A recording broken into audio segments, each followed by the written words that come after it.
ठीक है, मैं अपने चैनल द सक्सेस माइंड पर स्वागत करता हूँ। उम्मीद करता हूँ कि आप सब बहुत अच्छे होंगे, मेहनत कर रहे होंगे, पढ़ रहे होंगे। बिल्कुल मेहनत करते रहिए। जैसा कि आप जानते हैं कि प्राचीन भारत का इतिहास के महत्वपूर्ण प्रश्नों पर हमारा डिस्कस चल रहा है। हम डिस्कशन कर चुके हैं बौद्ध धर्म के बारे में, जैन धर्म के बारे में। आज हम बात करेंगे ईसाई धर्म, शैव धर्म और इस्लाम धर्म के बारे में। शुरू करने से पहले गुजारिश है कि मेरे चैनल को ज़्यादा से ज़्यादा शेयर करें, लाइक करें, वीडियो अच्छी लगती है तो कमेंट करें। और जो मेरे चैनल में नए विजिटर हैं उनसे गुजारिश है कि वो मेरे चैनल को सब्सक्राइब करें और बेल आइकन ऑन कर दें ताकि उनको मेरी वीडियो की नोटिफिकेशन मिलती रहे। चलिए शुरू करते हैं आज का टॉपिक। तो दोस्तों आज का टॉपिक है, शुरू करते हैं ईसाई धर्म से। तो ईसाई धर्म के संस्थापक कौन है? ईसा मसीह। ईसाई धर्म का प्रमुख ग्रंथ कौन सा माना जाता है? बाइबल। ईसा मसीह का जन्म कहाँ पर हुआ था? बैथलहम नामक ग्राम में। ईसा के जन्म दिवस को किस रूप में मनाया जाता है? क्रिसमस। ईसा मसीह की माता का नाम क्या था? मेरी। ईसा मसीह के पिता का नाम क्या था? जोसेफ। ईसा मसीह के प्रथम दो शिष्य कौन से थे? एंड्रूस एवं पीटर। ईसा मसीह को सूली पर किसने चढ़ाया था? तो पोंटियस ने। ईसाई धर्म का सबसे पवित्र चिन्ह कौन सा था? क्रॉस। ईसाई त्रित्व में विश्वास रखते हैं, वह है ईश्वर पिता, ईश्वर मतलब तीन तत्व से, यानी तीन तरीके से विश्वास करते हैं। किस पे? देखिए, ईश्वर पिता पर यानी ईश्वर के पिता, ईश्वर पवित्र आत्मा और ईश्वर पुत्र। यानी कि उनके कहने का मतलब ये है कि जो ईसा मसीह हैं वो कैसे जाने जाते हैं? ईश्वर पिता, ईश्वर पवित्र आत्मा, यानी कि ईश्वर के वो पवित्र आत्मा हैं, और दूसरा वो ईश्वर के पुत्र हैं। बात समझ में आ रही है? चलिए आगे चलते हैं। अब बात करते हैं इस्लाम धर्म के बारे में। चलिए फटाफट से लाइक करते रहें, शेयर करते रहिए। देखिए, शेयर करेंगे, लाइक करेंगे तो ही हमारा भी पढ़ाने में मनोबल बढ़ेगा, थोड़ा सा हमको भी पढ़ाने में अच्छा लगेगा। चलिए शुरू करते हैं इस्लाम धर्म के बारे में। तो दोस्तों, इस्लाम धर्म के संस्थापक किसको माना जाता है? हज़रत मोहम्मद साहब को। हज़रत मोहम्मद साहब का जन्म कहाँ हुआ था? मक्का में हुआ था। हज़रत मोहम्मद साहब के पिता का क्या नाम था? अब्दुल्ला। हज़रत मोहम्मद साहब की माता का क्या नाम था? अमीना। हज़रत मोहम्मद साहब को किस स्थान पर ज्ञान की प्राप्ति हुई थी? तो हीरा नामक गुफा में। वही हीरा नामक गुफा कहाँ पड़ती है दोस्तों? ये पड़ती है आपके अरब में। मोहम्मद साहब की 25 वर्ष की अवस्था में विवाह किससे हुआ था? खदीजा से। खदीजा क्या थी? एक विधवा थी। मोहम्मद साहब की पुत्री का क्या नाम था? फातिमा। मोहम्मद साहब के दामाद का क्या नाम था? हज़रत अली। किस देवदूत ने पैगंबर मोहम्मद साहब को कुरान पाक की अरबी भाषा में संश्लेषित किया था, सुनाया था? तो किसने सुनाया था? जिब्रील अलैहिस्सलाम ने। कुरान किस धर्म का पवित्र ग्रंथ है? तो दोस्तों इस्लाम धर्म का। पैगंबर मोहम्मद साहब ने किस शिक्षाओं को उपदेश दिया था? कुरान का। हज़रत मोहम्मद साहब की मृत्यु कब हुई थी? 8 जून 632 ईस्वी में। हज़रत मोहम्मद साहब को कहाँ दफनाया गया था? मदीना शरीफ में। हज़रत मोहम्मद साहब इस्लाम में किस नंबर के पैगंबर हैं? वे अंतिम हैं। मतलब कहने का मतलब ये है कि हज़रत मोहम्मद साहब इस्लाम धर्म के अंतिम पैगंबर हैं, उनके बाद कोई पैगंबर नहीं आएगा। पैगंबर मोहम्मद साहब किन पंथों में विभाजित हुआ था? पैगंबर मोहम्मद साहब के द्वारा जो दिया गया धर्म है, या बताया गया जो धर्म है, या उन पे जो रास्ते बताए हैं उन्होंने, किस रास्ते में चलना है, वो कितने पंथों में विभाजित हुआ? सुन्नी और शिया में। तो सुन्नी किसे कहा जाता है? जो पैगंबर मोहम्मद साहब की बातों पर क्या करते हैं? विश्वास करते हैं, या उनके किए हुए, मतलब जैसा उन्होंने किया है उसको करने वाला क्या कहता है? सुन्नी। हज़रत अली का विसाल कब हुआ था? 661 ईसा पूर्व में, ईस्वी में, सॉरी ईस्वी में। किस पुत्र को करबला नामक स्थान पर शहीद किया गया था? इमाम हुसैन। और इमाम हुसैन किसके पुत्र थे? तो इमाम हुसैन हज़रत अली के पुत्र थे। पैगंबर मोहम्मद साहब के उत्तराधिकारी क्या कहलाए? खलीफा। इस्लाम जगत में खलीफा पद कब से शुरू हुआ था? 1924 ईस्वी तक चला था। सर्वप्रथम पैगंबर साहब का जीवन चरित्र किसने लिखा था? इब्ने इशाक ने लिखा था। मोहम्मद साहब पैगंबर के जन्मदिन पर, यानी जो मोहम्मद साहब हैं उनके जन्मदिन पर कौन सा पर्व मनाया जाता है? तो ईद मिलादुन नबी मनाया जाता है। भारत में सर्वप्रथम इस्लाम का आगमन किसके जरिए से हुआ था? अरबों के। हज़रत अली के कितने पुत्र थे? 2। तो इमाम हुसैन और इमाम हसन। बात समझ में आ रही है? चलिए, इमाम हुसैन को करबला में किसने शहीद किया था? यजीद ने। कुरान में कुल कितने पारे रखे गए हैं? 30। कुरान में कुल कितनी आयतें हैं? 6666। कुरान पाक में कुल कितनी सूरतें हैं? 114।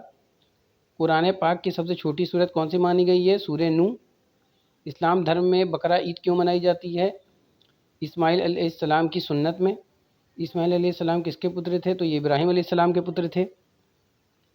इस्लाम का सुन्नती रंग कौन सा माना जाता है? हरा और लाल। इस्लाम धर्म में कितने वक्त की नमाज अदा की जाती है? 5 वक्त की। इस्लाम धर्म में किस तरह की प्रथा है दफनाने की? इस्लाम धर्म का सबसे पवित्र स्थल कौन सा माना जाता है? तो दोस्तों मक्का माना जाता है। इस्लाम धर्म में कुल कितने पैगंबर आ चुके हैं? 1,25,000 लगभग। इस्लाम धर्म में किसकी इबादत की जाती है? अल्लाह की। इस्लाम में पूरी दुनिया का खात्मा किस तरह से होगा? क़यामत आने पर। इस्लाम धर्म में किस चीज़ पर विश्वास नहीं किया जाता है? वह पुनर्जन्म पर। इस्लाम धर्म में किन की बातों पर चलने के लिए कहा गया है? अल्लाह के बताए हुए रास्ते पर। अल्लाह पाक ने इस्लाम धर्म में कितने महीने का व्रत रखा है? 1 महीने का। इस्लाम धर्म में ईद क्यों मनाई जाती है? तकवा के साथ रमज़ान पूरा करने की खुशी मनाई जाती है। इस्लाम धर्म में तकवा का क्या अर्थ होता है? डर यानी खौफ। इस्लाम धर्म में किन बातों से मना किया गया है? झूठ बोलना, धोखा देना, किसी की बुराई करना और जुआ खेलना। इस्लाम धर्म में किन चीज़ों को हराम करा दिया गया है? तो शराब और जुआ। खलीफा का पद किस शासक ने समाप्त कर दिया था? तो ये मुस्तफ़ा कमाल पाशा ने। अल्लाह पाक के सबसे महबूब पैगंबर कौन से हैं? हज़रत मोहम्मद साहब। हज़रत मोहम्मद साहब की कौन सी पुत्री को जन्नत का सरदार कहा जाता है? तो बीबी फ़ातिमा। बीबी फ़ातिमा के शौहर का क्या नाम था? तो ये हज़रत अली नाम था। और बीबी फ़ातिमा किसकी पुत्री थी? मोहम्मद साहब की। चलिए आगे चलते हैं, शैव धर्म के बारे में देख लेते हैं। तो दोस्तों शिव धर्म के विषय में प्रारंभिक जानकारी कहाँ से प्राप्त होती है? सिंधु घाटी सभ्यता से। महाभारत में शिव का उल्लेख किस रूप में मिलता है? सर्वश्रेष्ठ देवता के रूप में। शैव धर्म का प्रारंभ किस काल से माना जाता है? शुंग सातवाहन वंश से। अर्धनारीश्वर की मूर्ति आधारित है शिव एवं पार्वती के परस्पर तदाम्य पर यानी उनके प्रेम पर। लिंग पूजा का उल्लेख किसमें मिलता है? मत्स्य पुराण में। शिव की प्राचीनतम मूर्ति कहाँ से मिली है? गुडी मल्लम रिंगुंटा से। शिव के 8 रूपों का उल्लेख किसमें मिलता है? तो कौशिकी की और सतपथ ब्राह्मण में। शिव को भव, रवि, पशुपति, भूपति किसमें कहा गया है? अथर्ववेद में। शैव संप्रदाय का प्रथम उल्लेख किस महाभाष्य में मिलता है? तो शिव भागवत में। शिव भागवत किसकी रचना है? पंतजलि की। वामन पुराण में शैव संप्रदाय की संख्या कितनी मानी गई है? 4। शैव संप्रदाय का सर्वाधिक प्राचीन संप्रदाय कौन सा है? पशुपति। पशुपत संप्रदाय के संस्थापक कौन थे? लकुविश। पशुपत संप्रदाय के अनुयायियों को क्या कहा गया है? पंचार्थिक। कपालिक संप्रदाय के इष्ट देव किसको माने जाते हैं? भैरव। कपालिक संप्रदाय का प्रमुख कौन सा स्थान माना जाता है? तो श्रीशैल।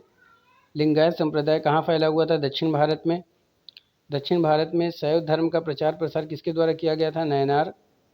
तो वैष्णव पुराण में लिंगायत संप्रदाय के प्रवर्तक किसको माना जाता है? अल्लभ प्रभु। नयनार श्लोकों के संग्रह को क्या कहा जाता है? त्रिमुड़े। त्रिमुड़े का संकलन किसमें किया था? नाम्बी अंडला नाम्बी ने। कुषाणों के मुद्राओं पर एक साथ किसका अंकन है? शिव और नदी का। आजीवक संप्रदाय के संस्थापक कौन माने जाते हैं? मखलीपुत्र घोषाल। घोर अक्रियावादी संप्रदाय के संस्थापक कौन थे? पूरन कश्यप। यधिष्ठिरवादी संप्रदाय के संस्थापक कौन थे? आचार्य अजीते। तो यह था दोस्तों आज का सेशन। आज का सेशन बहुत ही शानदार था। उम्मीद करता हूँ कि आज का सेशन आपको बहुत अच्छा लगा होगा। गुजारिश है कि ज़्यादा से ज़्यादा लाइक करें, शेयर करें। मैं इसी तरह वीडियो आप लोग के लिए लेकर आता रहूँगा।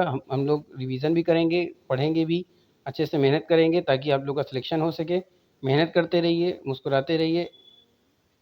देखिए ठान लीजिए कि इस बार हमें RO निकालना है।